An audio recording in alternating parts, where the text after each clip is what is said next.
us over to interviewing Robby, Khari, and PRISCA together. I want to first say that, you know, ATL Collective has been around, like I said, for 10 years, but these people, I mean, you know, it's kind of starting with Robby, going back to, well, like you said, 2010 playing, and then starting to lead us on some shows in 2015, and then PRISCA, and also going way back, and then coming into the leadership fold, and Khari, they really are the kind of the engine behind anything that we put out, and they are extraordinarily empathetic people, and they're I've never seen people that are able to sort of make that ego exit so seamless, and to say, hey, look, this is where we need to get. And it's messy. It's a very messy thing to try to put on as many shows as ATL Collective tries to, but it's because of their persistence and their commitment to quality and their trust. They've been able to build trust with a lot of people in the Atlanta music community. And I'm just really grateful for them. So, and I think I'm going to learn some new things about how they do these shows, which is going to be, I really want to know. So some quick intros. Robby Handley, bass player, music director. He's curated over 30 ATL Collective shows since 2015. Played with Lyra Lynn, Faye Webster of Montreal, and he houses his own music under the moniker Sleepy Guest. Go ahead and I think it's only on Bandcamp right now, but go ahead and get your Bandcamp tab open. Actually, can we actually upload that into the comment section as well? Make sure you wait till the first Friday of October to make your purchases. Okay. All right. If you guys aren't aware of that, Bandcamp, on the first Friday of every month, they make, I guess they don't take their normal user fee, so all the proceeds go to the albums that you're buying, the artists that made them. So it's a really good thing. Mark it on your calendars. That's amazing. Yeah. It is now in the comment section. And actually, if we could do that for PRISCA, PRISCA's got some new stuff out, and Khari as well.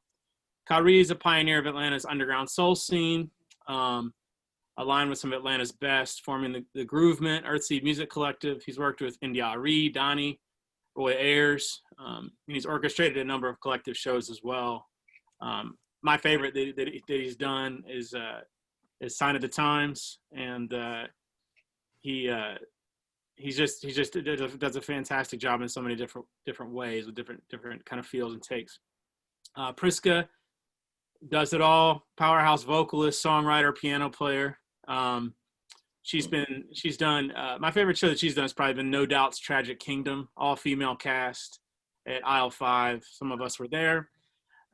She also did Carole King's Tapestry. So I want to dive into some questions with these music directors. And what I'm really excited about learning is that everybody does this differently. And I think Tasia was hitting on, leadership is not a monolith. It's not as if you have to be extremely tied up in reading Harvard Business Review books all the time and, you know, running a tight ship. I read some of those books because I have to send a lot of emails right now.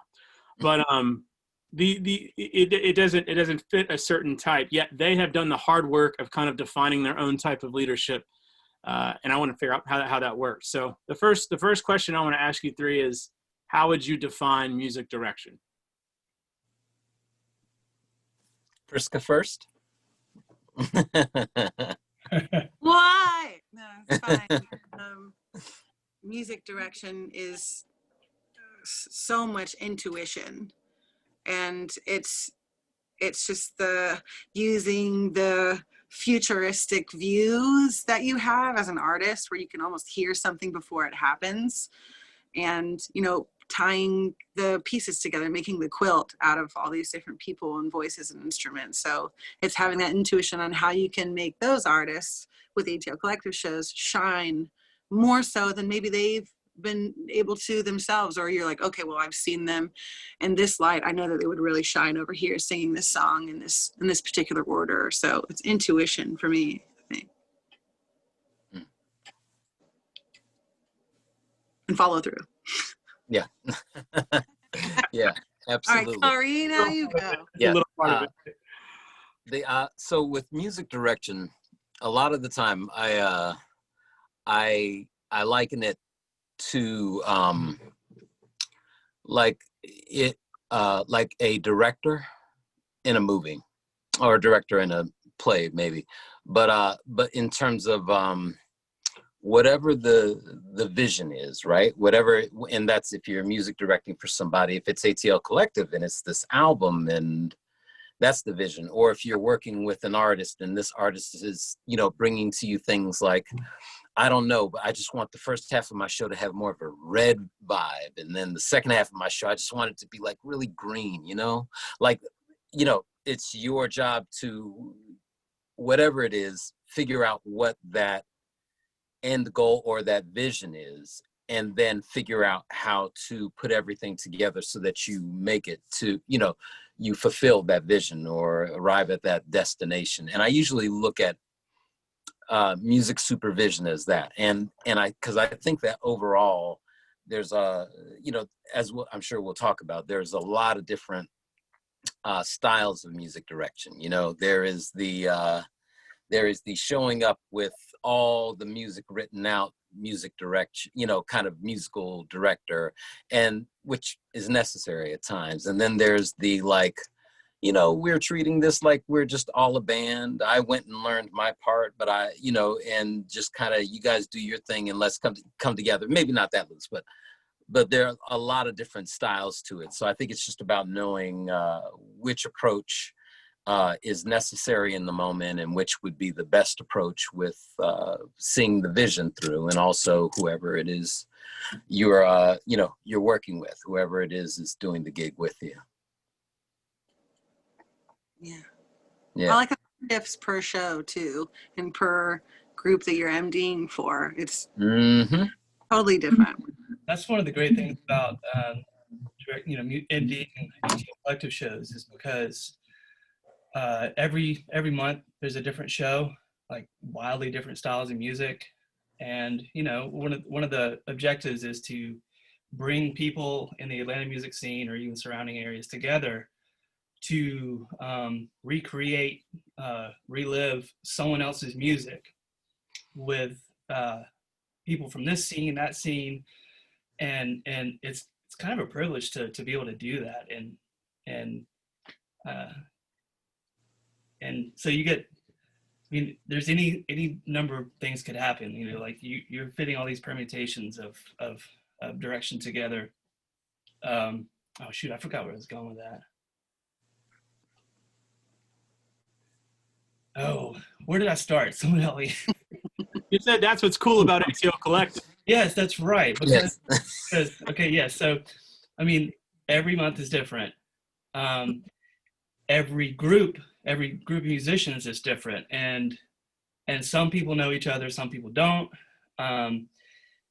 But you get to be kind of the binding agent to make it work. You know, you have to have, like Tasia said, you have to know everybody's part. You have to know kind of what to expect, you know, what people's talents are, and to be able to be that binding agent to make it work in such a short amount of time is pretty awesome stuff. And that's what I look forward to every month. I love it. I love the binding aspect of it, because you're at, you know, maybe there's an artist coming in from Athens that like I'm familiar with, but this other artist over here from Atlanta, they don't know each other, but I know that they would sound killer together if they like collaborated on a project. So I love that aspect of like connecting together, and, you know, relationships have happened because of it. Yes. So, you know, a little matchmaking, you know. So yeah, I like shit. Well, here, listen to what you said, Robbie. Like, as a multi-instrumentalist, I think what I feel so lucky about in that area is, even if I don't know everybody's part, I can at least empathize with their role and what they have to deal with to get through a song, and how to either alleviate friction for them or say, oh yeah, just sit out the bridge. Whatever. I know what you're going through. It's fine. You'll get it on the next chorus. just relax for a minute. Like, Yeah, I think having multidisciplinary empathy is a big part of your role, even more than the muso stuff, Well more said. than the page. And that's what I love about great music directors like you guys. absolutely. Like, Wow, that was well said. yeah, Yeah. seriously, Thanks. I've Well never put. heard the term. Well, But yeah, when you have such a limited time and so much material to cover and so many musicians to deal with, it's that's the job, is playing to everyone's advantages and having that multidisciplinary empathy, knowing, being able to make a decision like that, abandon something or let something happen organically that you might have planned for this or that, and you have it written down on your outline, and it doesn't go your way, and that's okay. But as long as you can kind of navigate and still be the captain and let all those waves crash at you, and you're going to be fine.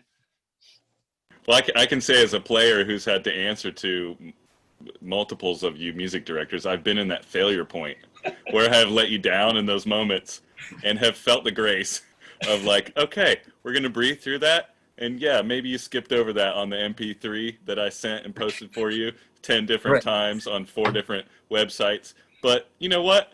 The next song's all you. So, I believe in I've been there, guys. Thank you.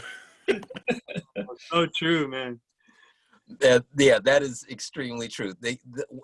Because there's music direction, right? But then there's also there's like the modern times, like and I know that I must have talked about this with Robby and PRISCA before, but when it comes to doing these shows, but you get everybody's email address and you email them everything, and they'll have every detail, and here's where rehearsal is, here's the address, here's what time it starts. We're gonna, maybe if it's a good day, we're gonna do these songs between this time and then these songs at this time, just in case there's a little bit of rotating in and out. But like inevitably on the day of, they're just like, hey, listen, where's rehearsal? Like what's like where, like hey dude, where am I going?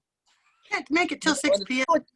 Rehearsal starts at 9 a.m. What snacks are going to be Been there? in the email for 3 weeks, but We could have a it's whole like, panel okay. on that, like how to get people to read an email. Too many negative vibes. man. Yeah, exactly. And it's just, and you just have to read it, because it's, you have to think, okay, maybe we are in the times where it's just people are paying more attention to their text messages, you know what I mean?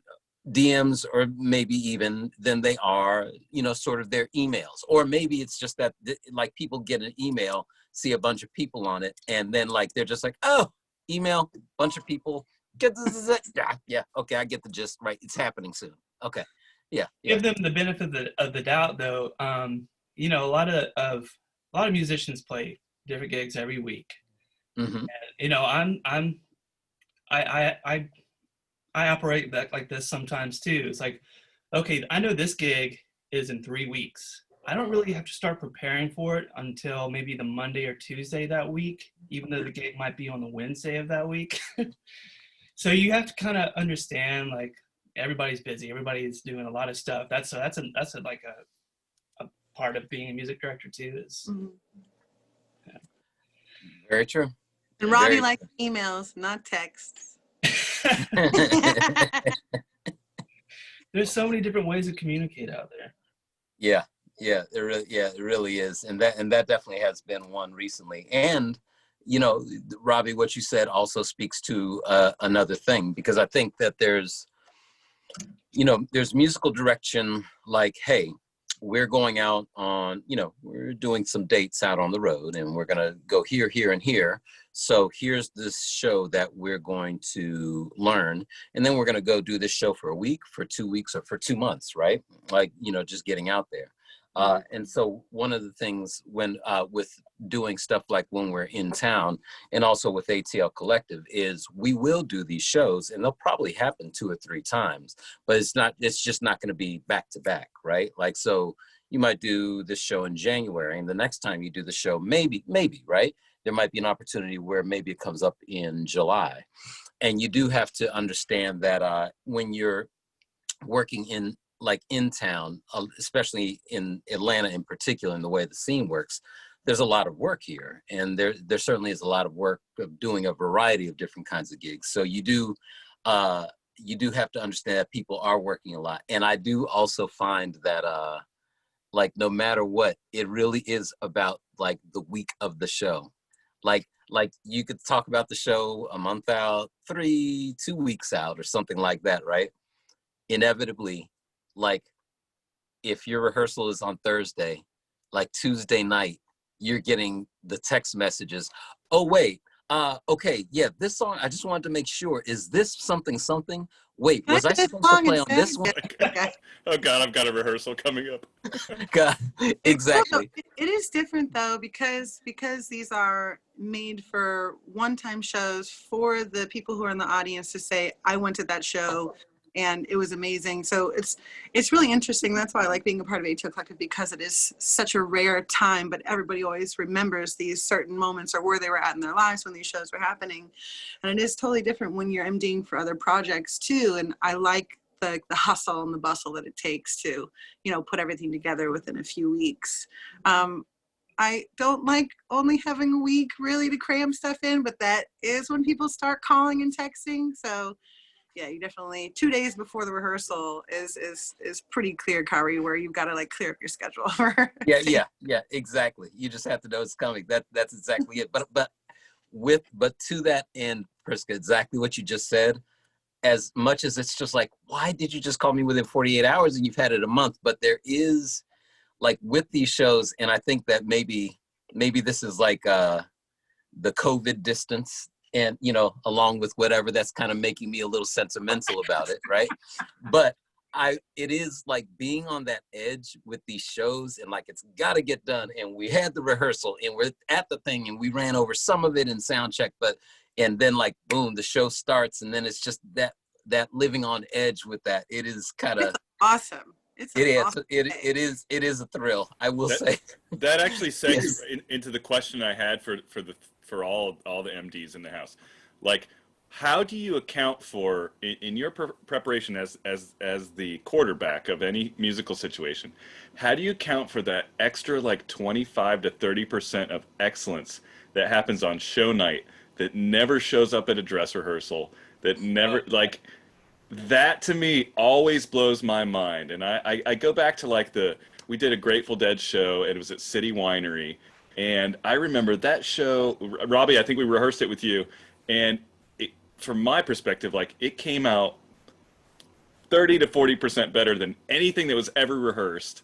That and not to anyone's discredit, but just the adrenaline and the focus that snaps something together. Like, how does that feel as a music director to kind of know, or to like rehearse to know that it's always going to be better than you last heard it in the rehearsal hall or whatever? Or like just talk about that experience a little bit to me. Maybe not always, but Yeah, the majority of the time, yeah, it's all about the momentum that you're creating and the teamwork and the leadership and just the way. Ooh, my cat's hair is like floating around my face.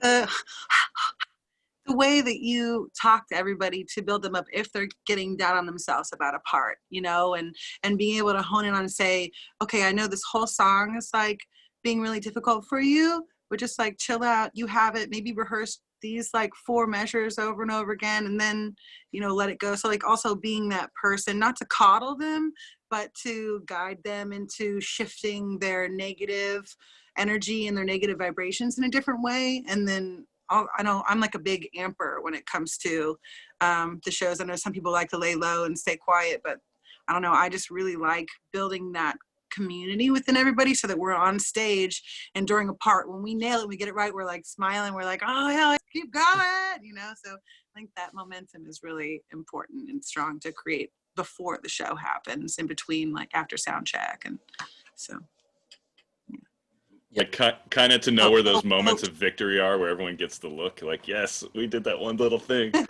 You get the nod. I got the nod from 5 different people in the bed. All right, I'm gonna keep. I'm not gonna quit tomorrow. I got a smile out of Rhett, like, ooh, things are great. That's a big smile. That is. I also will say one thing that I do watch with that thing in particular that you're talking about.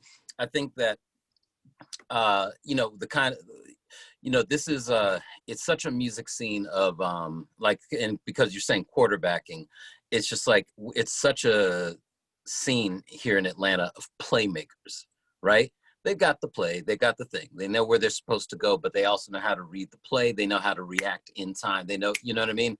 And that's the kind of thing that's great, is that in Atlanta we have all those kinds of folks. And you know, which means that, like, you know, once that show starts, it's just like, you know, it's like take off on a plane or a boat goes out to sea. It's like, man, you are on the journey now. You know what I mean? Like that is it. And there's we have such a scene of people who are strong at like identifying a moment when it's happening and you know, just kind of jumping in there, which is always great. And it's true, sometimes you don't know when and how it's going to happen, but every now and again in a rehearsal, and I will say this, I can see that there's a song or a moment in a song or a solo or something like that that's just super special. And like in other words, in rehearsal, people are into it, and you know, people are going crazy. Like we were doing Sign of the Times and getting ready for that.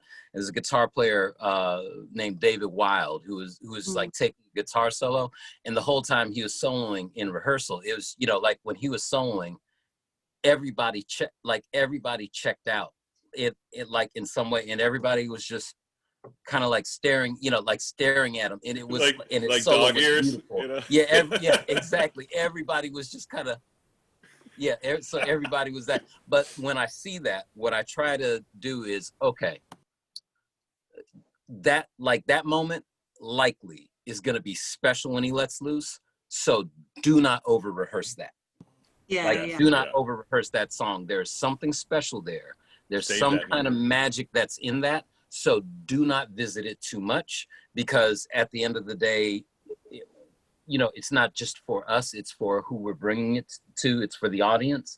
So I'll make sure that I under rehearse it as much as is okay, you know. That's brilliant. That is a brilliant nugget. So, you know what I mean? And it's just like, don't overdo it. So even if it's like, hey, look, let's go back through the song, and when we get to the solo, I'll even just, you know, like, and then we'll get to the solo and it'll start 2 bars and I'll be like, okay, guys, we got this. Let's stop it. Let's move on. And everybody kind of feels like, you know, it's just, you know, but that's so good, you know, though. But that is because they're like, okay, on the gig, right?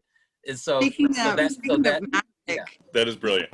You and Robby both have this. I can't speak for myself. I think someone else has to speak for me. But you guys have this magic that I know that if I'm on the stage with either one of you or both, if there was like a dual bass thing, because that would be sweet. But I know that if I'm on stage with either one of you, I feel a sense of calm and a sense of home, yet along with like a sense of urgency to show up, you know. And so you guys bring that power and that magic to the stage, and I love working with both of you guys. Thank you, PRISCA. Yeah, big time. Thank you, PRISCA. Yeah, and that can't be notated in a treble clef. Yeah, right. Not at all. And there was and actually, PRISCA, that happened one time, because one of the big ATL collective moments for me, and also really an eye-opener moment for me, and a necessary moment for me, to be honest, before I even attempted to do the Prince's Sign of the Times album, right, was we were on Songs in the Key of Life at that Delta hangar together, but that was the first night I ever met you.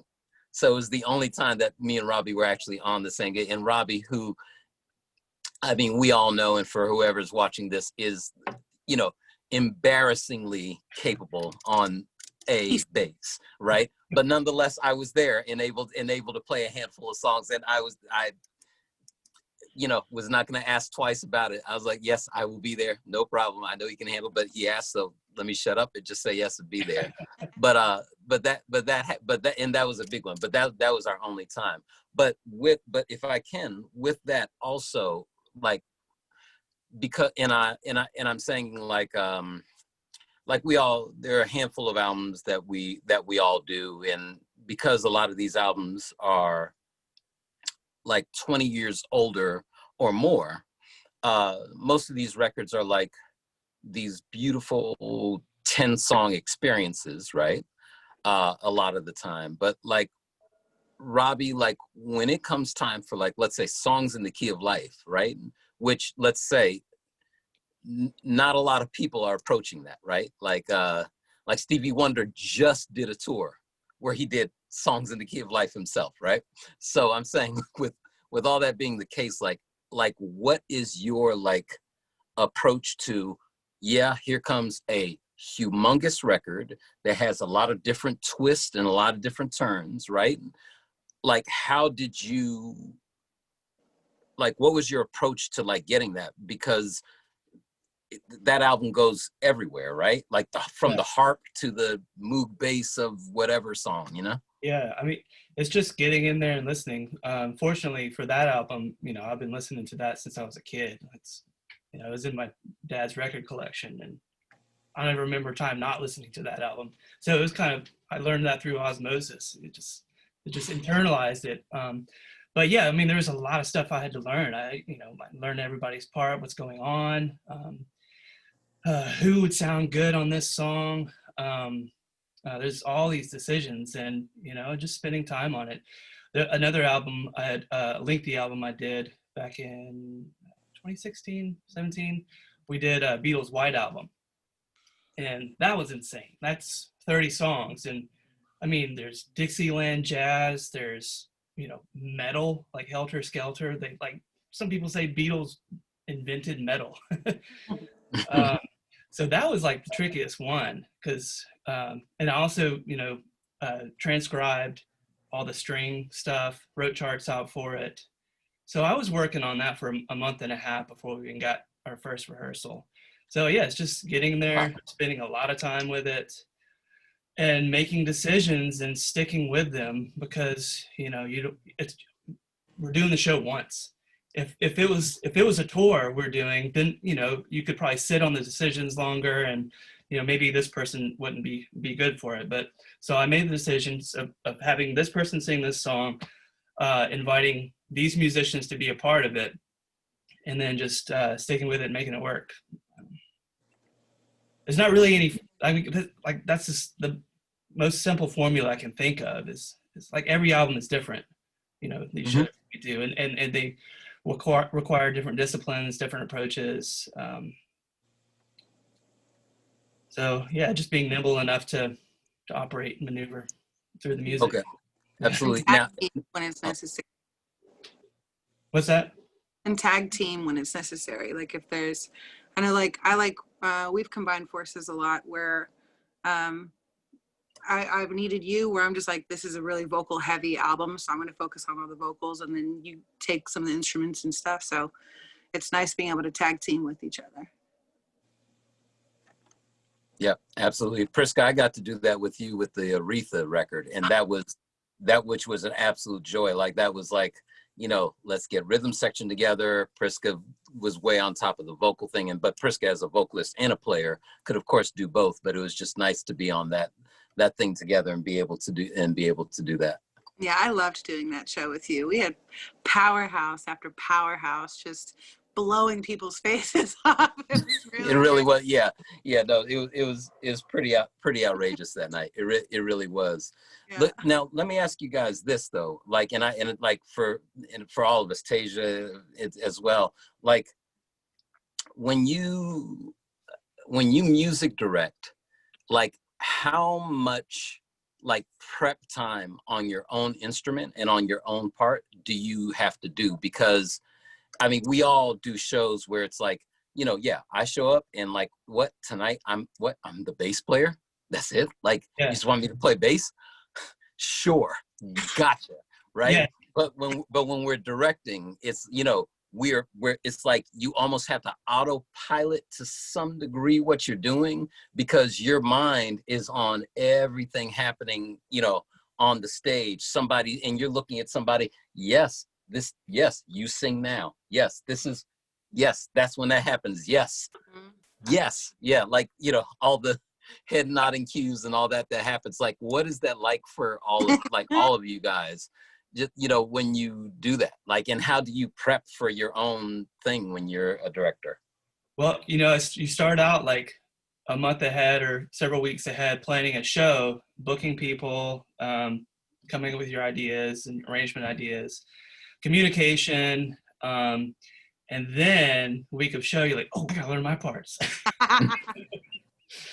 And then you have, that's when all the emails come in and you're like fielding emails, and then it's late, you're ready to go to bed and you still haven't learned your part. And thankfully it just kind of happens. Like, I don't know, like when I first started doing these shows, I really had to work at learning my part, but somehow in the process over the years, I could pick up my bass and oh, I guess I already know this song. I didn't realize that. Mm-hmm. Yeah. It Yeah. takes me a little bit more work. I wish I could just like, oh yeah, I remember this song and all the harmony parts, you know. Like it's like I guess for like the TLC show, I think that was one of the first that, I mean, I think I'm trying to think like which one I was brought in vocal director for. It was either the Stevie Wonder Songs in the Key of Life or TLC. For those, it took weeks to get everything like written out, because some of the people would kind of say they were in the show and then they weren't, but they were actually baritone or singing different parts. I'm like, okay, let's switch things up. So I end up recording a lot of the vocal parts to create practice tracks for everybody. I did that with like OK Computer. And so I would take the time and just record all the choral parts, or, you know, all the tones, and be like, okay, this is soprano 1, soprano 2, alto 2, and baritone, and just kind of like send them to people so they can rehearse to them, because not everybody can hear the separate parts, you know? So for me, like, definitely the recordings help, and hopefully they listen to them. Yeah. Usually they do. And Right. then I also have like a sheet of all the lyrics, and like I have my certain codes and colors and stuff that I use if one person's singing as opposed to this combination of people, so they can just kind of look at their words and see everything right there. So I like to kind of give them no questions, I guess. That's it. Bye. Yeah. That's about, yeah. How about you, How Khari? about you, Tasha? Me, I feel like I have to learn my part first. So that way I don't have to think about it anymore, because I'll find myself, and it's something I had to learn to I have to get my part down quickly, and so that I can get my own way and really pay attention to everybody else's parts. Because like you said, when you just call for a bass player, you're so used to just hearing your part, and your ear just goes right to your part, and like your word, or if you have to learn words, like I'm terrible with lyrics, like memorizing lyrics. So you get used to just memorizing your own part. But when you have to be responsible for everyone, for me, I have to get my part down so I don't have to think about my part. And that frees my mind up to be able to really pay attention and to be available. So if we're in rehearsal, and like you said, you have to like be like, you know, nod your head like, okay, here, you come in here, or hey, I can't be also trying to figure out where I come in if I have to tell you where you come in. So that's just how it works for me. And in my case, like I mentioned, like every week it's different. So like I wish I had months to prepare. I have 3 days to get it together before, you know, we have pre-production on Monday, we're rehearsing on Wednesday, we're playing on Sunday, and it's back again. So like I've got a very small window between picking songs and learning parts to have everybody's parts down. So Robby, you said like sometimes you find that you just kind of know it. I have found that especially if I've heard something enough, I'm grateful. Like thanks God, I can kind of just play it without playing it before. So that's been helpful. It's a helpful cheat code, but yeah, but I do have to focus on I gotta get my part out the way in my head first, so I could just really focus and be present for those that need me to help them, especially in rehearsal. Right. Yeah, that's the thing. Another thing I think that's kind of that's interesting, and I know where it is for me, but I also but obviously I'm curious with all you guys, like what do you say no to when it comes to being a music director? Like, in other words, I know that there are albums I love, but like there are times where I'm like, I do love that record. I should not necessarily be the director on this particular one. or maybe like maybe one time we did Anita Baker's Rapture album, right? And it was just like, yeah, like I love that record. And then the more and more like I was listening to it, like, you know, I said to myself, absolutely, I know this, I can get into this, but like, I'm a 4-string bass player, and I like sort of the older school 4-string sound. And for that album, I was like, man, with all the guys I'm calling, and 2 of the guys were from Anita Baker's band, I was like, because I didn't come up in like the 5-string gospel like school. And it's not that I believe that I couldn't have, you know, done that, but I know that there's somebody that's just like does that all the time, day in and day out. And I was just like, on this show, I just want to call somebody who like has that under their thumb to just gel with these guys, because having that core rhythm section, even just, and where they're all on that like frequency, and it's like everybody, like you don't even have to guess, we're all speaking the same language, whereas like one guy who's like, he's getting all the notes right, and yet it feels good, but it's just beyond that, you know. So I was just like, yeah, let's call different. Yeah, let me get another bass player who's gonna do that all the time. Now that maybe was just that kind of call, and that kind of goes to what you were saying, Tasia, with like when like really keeping ego, you know, in check, and really knowing what to do, like what's best for the music. But I am also curious with you guys, like what's something that you really like, but you did not take it on? For me, it was with the No Doubt show. Like I love all of the extra like synths and the brass synths that double the horns and all the extra sounds and stuff. And I wanted to just like be behind the keys. I wanted to have like a spaceship and also sing lead. And I was like, you know what? I'm going to hire Lucy to do this. She's never done an ATL Collective show, and she's going to have fun with all of us and meet this community. So for me, it was like, I just wanted her involved. And so I took a step back, though I just wanted to like go over and be like, eh, you know, but, you know, I just kind of like took the ego out of it and put her on. And now she's really flying here in Atlanta. So it's really cool. Not that that's my doing, but I just like that she's gotten to meet a lot of other musicians, and musicians who happen to be female as well. So, yeah. I'd like to add that I don't know if I've ever lost a job by referring somebody that I admired.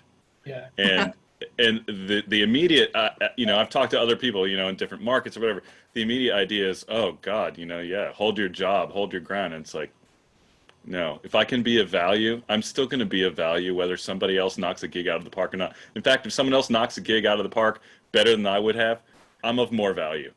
And it just go with it and have that faith that things are going to be just fine.